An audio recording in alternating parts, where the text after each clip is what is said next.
All right, I'd like to continue my story. I was coming back from Philadelphia from Arizona. Good times, eh? So Arizona was a bust. I never got picked up to ganja. It was never successful. But I did be able to go on West Coast Dead Tour. I was able to go to Colorado, the Grand Canyon, Flagstaff. That was pretty amazing. I mean, I had some amazing times. I remember meeting an American Indian guy in the Flagstaff, in that brew pub I was telling you about. And this guy, he's just looking around like, you know, he's pissed. And he's drinking whiskey from a bottle and he's drinking his beer. We got to talking and we went outside and smoked a joint. I was smoking a joint with him and he was sharing his bottle of whiskey with me. And he was telling me about how, like, I hate white people, but you're kind of cool. We hit it off okay. And who would blame the guy? I mean, after everything, you know, that happened to indigenous people's culture, at least he thought I was all right. So I went back to Philly, man, and tried to pick up the pieces, you know? Started hustling again, trying to get my ends back together. And eventually I got my own apartment. I found a really great apartment. I got a 2-bedroom apartment. I only paid like $450 a month. And it was right in South Philly, right off 2nd Street, right off 2nd Street. Right before Washington Avenue, right by the Mummers Museums, by Snocky's Oyster House. This was a really cool spot, you know, really cool part of town, really cool spot. I didn't even understand the history of 2nd Street at that time until I moved there. I come back to Philly, I get this 2-bedroom apartment. Now my key brethren, says to me, Aldo, I've been growing ganja, you know, and I want to teach you how to grow ganja. And I'm like, indoor ganja. And I'm like, okay. But we need to get a strain. We need to get our strains and seeds, da-da-da-da-da. So my next trip, after I got the apartment, was Amsterdam.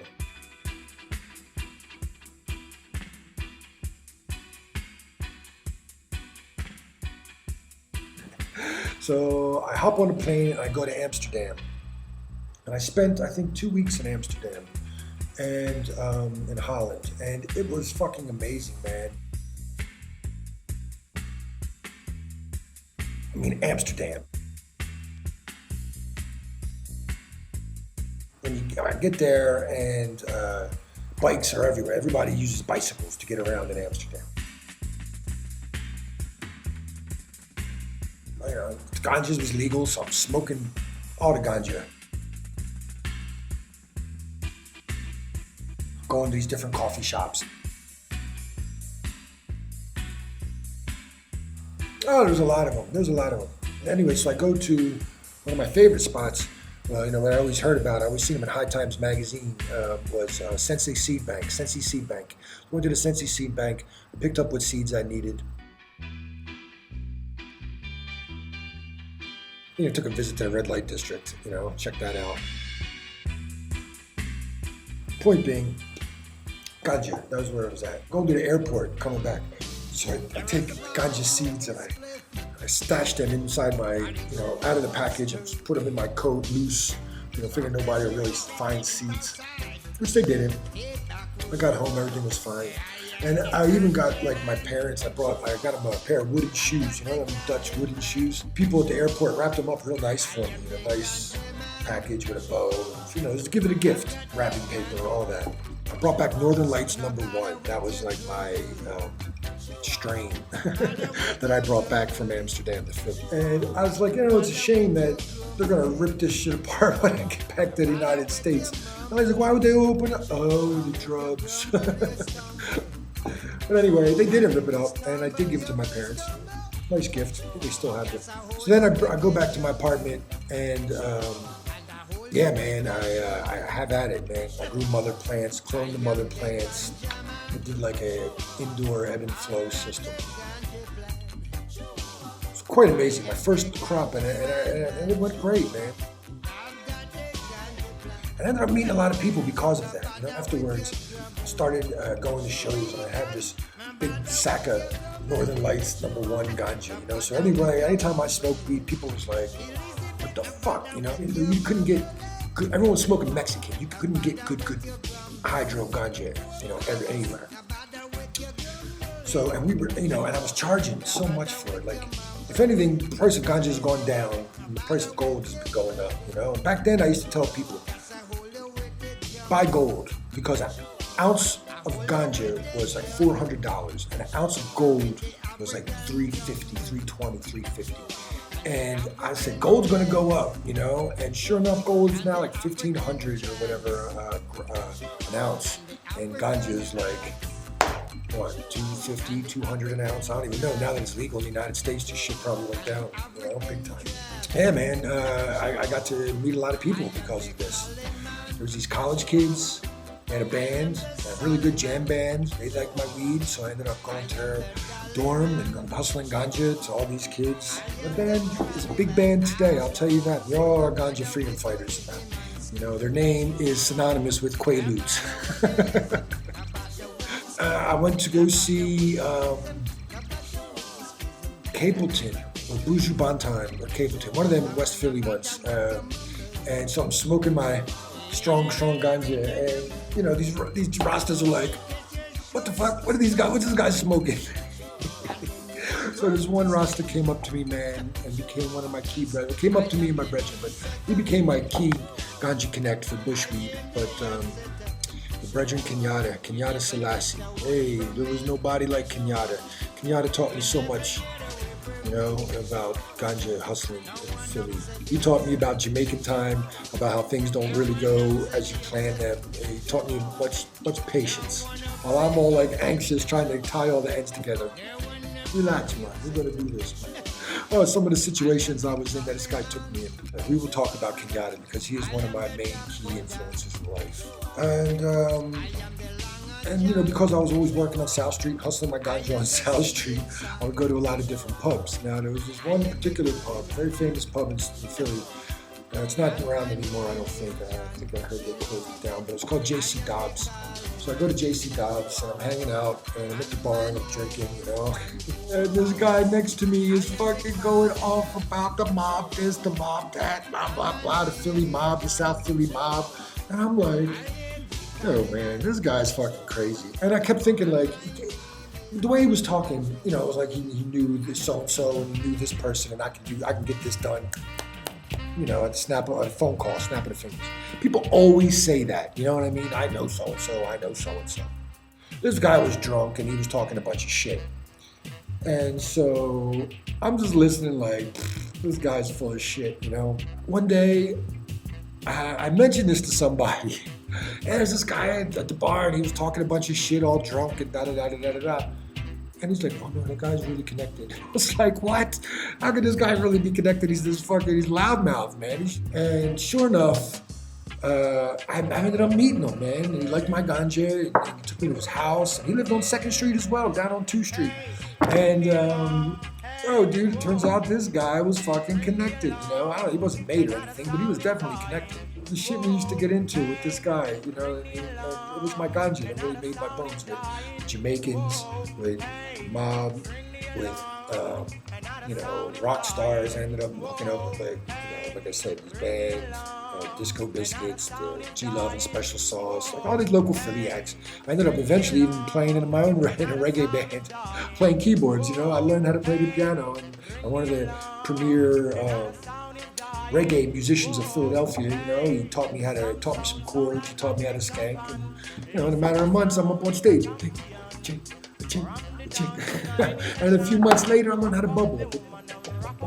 And some more time, I'm bubbling, I'm skanking with this hand, I'm doing melodies with this hand, sound effects and dub, crazy. I had a whole setup, a whole keyboard setup, that I got, because, hustling ganja, I either bought my shit or people owed me money and they would give me things to because they owed me money. Oh, hold this keyboard for me, you know what I mean?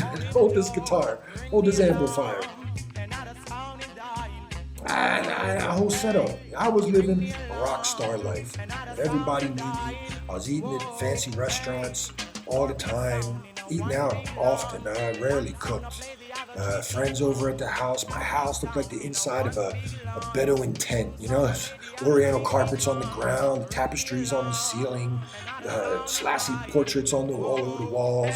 I had a big mosaic tile on my apartment wall that some friends of mine used to do this broken tile mosaic art that was, you know. So I was just living it up. I was living the life, man. Traveling to New York, traveling, you know, going on little trips whenever I wanted to take trips. I went to Jamaica another time.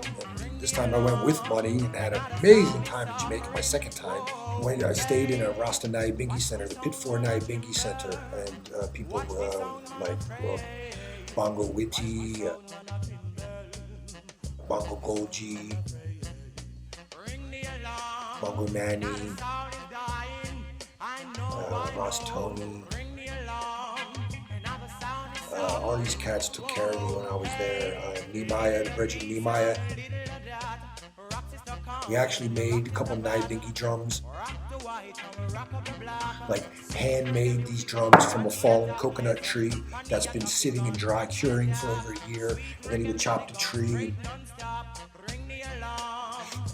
You know, use a machete, used all hand tools to make this fucking 2 drums.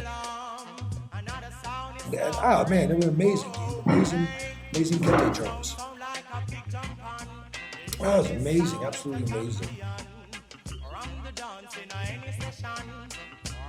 I went to Amsterdam again.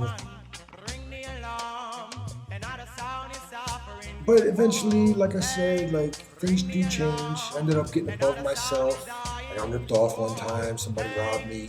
Somebody you thought you could trust too. So I mean, I didn't know the guy, but he seemed very trustworthy. He played the game very well. The minute my back was turned, robbed me from my rent money and some ganja and stuff. I ended up looking all over the city. I was gonna kill this dude. Now, still, if I ever catch you, fucking Daryl Bloodclot, man, some hippie kid from Sweden or England. This cat played me for a fool because he knew a band that I really liked, Dub Syndicate, and we got to talking about the band, and then we went back to my crib, smoked a bunch of ganja. One thing led to another, and he robbed from me. And then years later, I opened up for this band, Dub Syndicate, that he said he knew. And I go up to them and I was like, yo, man, do you know this dude, Daryl, dude? And they were like, Daryl, I don't know. I was like, yeah, Daryl, he stole all this ganja from me and money. And they were like, oh, Daryl, yeah, the Swedish youth, man. You remember Daryl, he went on tour with us. He had all that ganja. I was like, that was my ganja, motherfucker. Adrian Sherwood, Dub Syndicate, you know what I'm talking about in Philly back in the 90's. Anyway. I'm kidding. Still, though, it was messed up. Then, as with anything, your ego gets so big because, I'm doing all these Rasta things, dating a school teacher at the time. She was cool, man. She was a school teacher. And what had happened was, one day, I was doing a show at JC Dobbs, actually, again. And this place played a lot of prominent roles in my life. And I met this girl. This girl came up to me after the show, which had never happened to me before. It was 2 girls, and they came up to me and my drummer. Me and my drummer were at the bar having a beer after our show, after our set.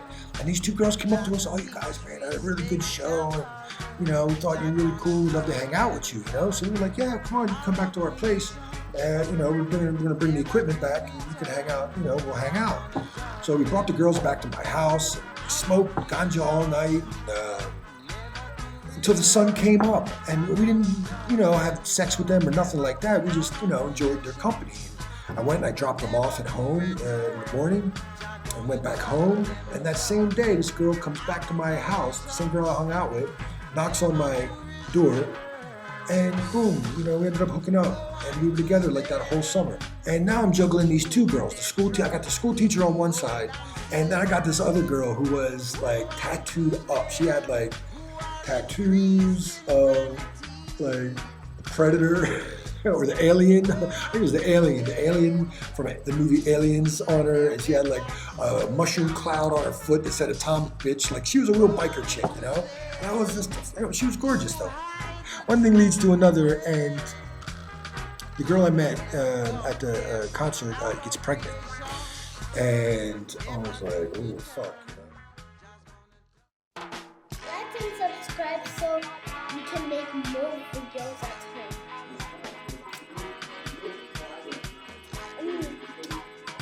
Bye.